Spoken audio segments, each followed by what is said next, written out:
మంచి పేరు తెచ్చుకోండి అని చెప్పేసి చెప్పడం జరిగింది. మరి ఇది కూడా తప్పని అనుకుంటే మనం ఏం చేయలేము. అయినా ఆయన చేసిండే తప్పు ఏం చేయలేదు కదా, ఎమ్మెల్యే గారు చేసిండే తప్పు ఏం లేకపోయినా ఈ అధికార పార్టీ ఉందని చెప్పేసి ఆలోచనతోనే రాష్ట్రం అంతా చూస్తూ ఉన్నాం, ఆలోచన చూస్తూ ఉన్నాం. ఏమో అందరినీ టార్గెట్ చేస్తూ ఉండే పరిస్థితి మనం చూస్తూ ఉన్నాం. ఏదున్నా కూడా న్యాయపరంగా ఆలోచించుకోవాలి డిపార్ట్మెంట్ కూడా. వాడు ఆలోచించుకోకుండా ఈయన మీద అటెంప్ట్ మర్డర్ కేసు పెట్టి అటెంప్ట్ మర్డర్ ఏం జరిగిందా? ఎవరైనా పొడిచారా, కొట్టినారా? మా వాళ్ళే చెయ్యి కొట్టుకొని మా వాళ్ళే కేసు లేకుండా మన ఎమ్మెల్యే మీదే ఇంత దౌర్జన్యంగా ఈరోజు ఎస్సీఎస్ టికెట్ పెట్టి తర్వాత మళ్ళా ఈరోజు 307 పెట్టి లోన్ పంపిస్తూ ఉన్నారంటే ఇంతకైనా దారుణమైన ఏదో ఉందని చెప్పేసి అడుగుతా ఉన్నాం రాష్ట్రంలో. ఇదంతా కూడా రెడ్ బుక్ రాజ్యాంగం నడుస్తూ ఉంది. ఏదున్నా కూడా ఎవరు అడిగేవాళ్ళు లేరు, ఆ పరిస్థితే లేదు రాష్ట్రంలో. ఇష్టానుసారంగా ఇప్పుడు వ్యవహరిస్తున్న పరిస్థితి కూడా మనం చూస్తూ ఉన్నాం. ప్రజలకు న్యాయం చేసే పోలీసు వాళ్ళే ఈరోజు ఈ విధంగా ఉన్నారంటే ఇంకెవరికి న్యాయం జరుగుతుంది? మనకు అర్థమైపోయింది. ఈ రాష్ట్రంలో ఇంకా 3 ఏళ్ల పరిపాలనలో కూడా వైఎస్ఆర్సీపీ పార్టీకి సంబంధించిన వాళ్ళందరూ కూడా అన్ని కష్టాలని చెప్పేసి తెలిసిపోతుంది మనకంతా కూడా. ఈ పరిస్థితుల్లో ఏదున్నా కూడా ధైర్యంగా మన పార్టీ కార్యకర్తలంతా కూడా ధైర్యంగా ఎదుర్కొనేదానికి ముందుండాలని చెప్పేసి చెప్పడం జరుగుతూ ఉంది.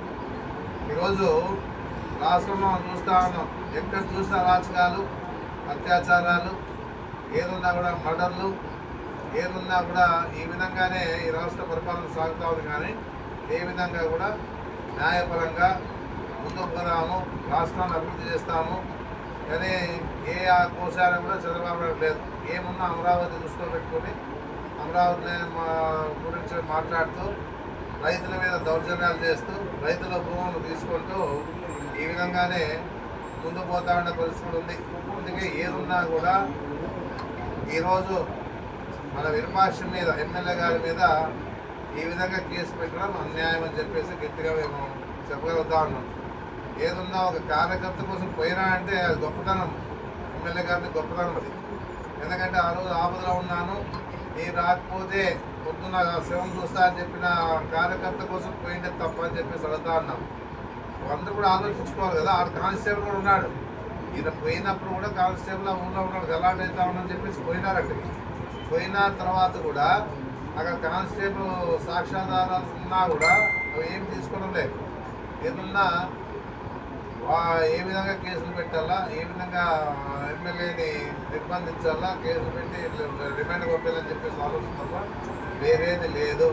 ఏదన్నా నేను ఇంకా చెప్తాను, టీడీపీ వాళ్ళకి మీరు అనుకుంటున్నారు ఈ విధంగా భయభ్రాంతులు చేస్తే కార్యకర్తలతో భయపడిపోయి ఎవరు బయటికి రావాలని చెప్పేసి అనుకుంటా ఉన్నారు. ఇంకా బంతి ఎంత వేగంగా కొడితే అంత వేగంగా వెనక్కి వస్తామని చెప్పేసి మర్చిపోతూ ఉన్నారు వీళ్ళంతా. ఏదున్నా కూడా ఆలోచించాలా, న్యాయపరంగా ధర్మంగా ప్రజలకు ఏం చేస్తాం అధికారం ఇస్తామని చెప్పేసి ఆలోచనతో ముందుకు పోలే. కానీ ఈ విధంగా కేసులు పెట్టుకుంటూ ముందుకు పోతా ఉన్న పరిస్థితి ఉందంటే కూడా మీకు ఇంట్లోనే మీకు అన్ని విధాలుగా ప్రజలు బుద్ధి చెప్తామని చెప్పేసి కూడా నేను చెప్పడం జరుగుతుంది. ఎందుకంటే గతంలో మేము కూడా పొరపాటు చేస్తాం. మా జగన్మోహన్ రెడ్డి గారు ముఖ్యమంత్రి ఉన్నప్పుడు కూడా ఎవరు ఏం మాట్లాడినా కూడా ఏం చేయలేకపోయినాం. అదే మేము చేసిండే పొరపాట్లన్నీ కూడా అని చెప్పేసి నేను చెప్పడం జరుగుతాను. ఎందుకంటే పవన్ కళ్యాణ్ గారు ఆ రోజు ఏమన్నా అంటే వైఎస్ఆర్ సంబంధించిన ఎమ్మెల్యే నాకు కొడుతుంది, చెప్పు తీసుకుని కొడతా, నాలుగు తీస్తా అని చెప్పేసి మాట్లాడడం కూడా జగన్మోహన్ రెడ్డి పెద్ద మనసుతో ఏమీ మాట్లాడలేకపోయినా ఆ రోజు మేము కూడా ఆయన అనుసరించినాం. ఏ విధంగా కూడా మాట్లాడాలని చెప్పేసి ఆలోచనతోనే మేము ఉన్నాం ఆ రోజు. అంటే అంత సాధన ఓపిక మా జగన్మోహన్ రెడ్డి గారికి ఉంది కాబట్టి ఏ విధంగా కూడా రాష్ట్రంలో అరాచకాలు జరగలే, ఎక్కడ కూడా అనవసరంగా కేసులు పెట్టలే. మళ్ళీ ఈ రోజు ఏం జరుగుతూ ఉంది, మేము చేసిందే తప్పుకి ఈరోజు మేము అనిపిస్తూ ఉన్నాం. మా పార్టీ కార్యకర్తలు అనిపిస్తూ ఉన్నారు, ఎమ్మెల్యే మాజీ ఎమ్మెల్యేలు కూడా అనిపిస్తూ ఉన్నారు. ఈ విధంగా ఇంత ఇదిగా ఈరోజు ఈ ప్రభుత్వం మా మీద వైఎస్ఆర్ పార్టీకి సంబంధించిన వాళ్ళ కార్యకర్తల మీద నాయకుల మీద ఈ విధంగా దాడులు జరుగుతూ ఉన్నాయంటే ఎవరికి చెప్పాలి? దేవుడికి చెప్పాలి. మేము ఒకటే నమ్మినాం, దేవుడు ఉన్నాడు ప్రజలు అని చెప్పి నమ్మకంతోనే జగన్మోహన్ రెడ్డి గారు ఇప్పటికీ అదే మాట చెప్తా ఉన్నాడు. ఏదన్నా మేము కూడా చెప్తా ఉన్నాం, ఏ దానికి భయపడము, కేసులకు భయపడము, ఏది కష్టాలు వచ్చినా కూడా వెనకడిగేసే పరిస్థితుల్లో వైఎస్ఆర్సీపీ పార్టీకి సంబంధించిన వాళ్ళు ఎవరు లేరు. ఏదున్నా అన్ని విధాలుగా ఎదుర్కొంటా. ఈరోజు జగన్మోహన్ రెడ్డి పార్టీ అధికారం వచ్చేవారు కూడా మా పార్టీ కార్యకర్తలు కానీ వైఎస్ఆర్సీపీ పార్టీకి సంబంధించిన కార్యకర్తలు నాయకులంతా కూడా కష్టపడతారు. ఏదున్నా కూడా మళ్ళీ విజయం సాధిస్తాం. జగన్మోహన్ రెడ్డి 2029లో మళ్ళీ ఎమ్మెల్యే చేస్తామని చెప్పేసి కూడా ముఖ్యమంత్రి చేస్తామని చెప్పేసి నీకు గట్టిగా చెప్తా ఉన్నాం. ఇక్కడ వచ్చిన వాళ్ళంతా కూడా ఈరోజు అండగా నిలబడినాం. ఈరోజు ఎంతమంది వచ్చారు, అనంతపురం నుంచి వచ్చారు, మన జిల్లా నుంచి వచ్చారు, చాలా నంద్యాల, కర్నూలు, పుట్టకల్లు, అనంతపురము అందరూ కూడా ముఖ్య నాయకులంతా ఇక్కడ రావడం జరిగింది. ఏదన్నా కూడా ఎందుకు వచ్చినాం, న్యాయంగా ఈరోజు మా వారికి అండగా నిలబడినాం. ఏదన్నా కూడా వినుపాష్ గారు బాగా చెప్తా ఉన్నాను, అధైర్యపడద్దమ్మా, ఆరోగ్యం చెడుకోవద్దు, అన్ని విధాలుగా ఏదున్నా ఏం జరిగినా అన్నీ మన మంచిగా అనుకోవాలి. ఈరోజు ఆ పరిస్థితిలో ముందుకు పోతే మనం విజయం సాధిస్తామని చెప్పేసి నేను చెప్పుకుంటా ఉన్నాను. ఏదన్నా మంచి జరుగుతుంది, మన పార్టీగా అధికారంలోకి వస్తుంది. ఆ రోజు ఏ విధంగా ఈరోజు వీళ్ళు కూడా చెప్తాను, టీడీపీ వాళ్ళు ఈరోజు చేస్తారమ్మా, ఇది ఉంది అధికారులు చేస్తారు. రేపు మేమన్నీ ఆ రోజుల్లో ఏ విధంగా కూడా ఇలాంటి సమస్యలు లేకుండా పోవాలని చెప్పేసి ఆ రోజు జగన్మోహన్ రెడ్డి పరిపాలన చేశాడు.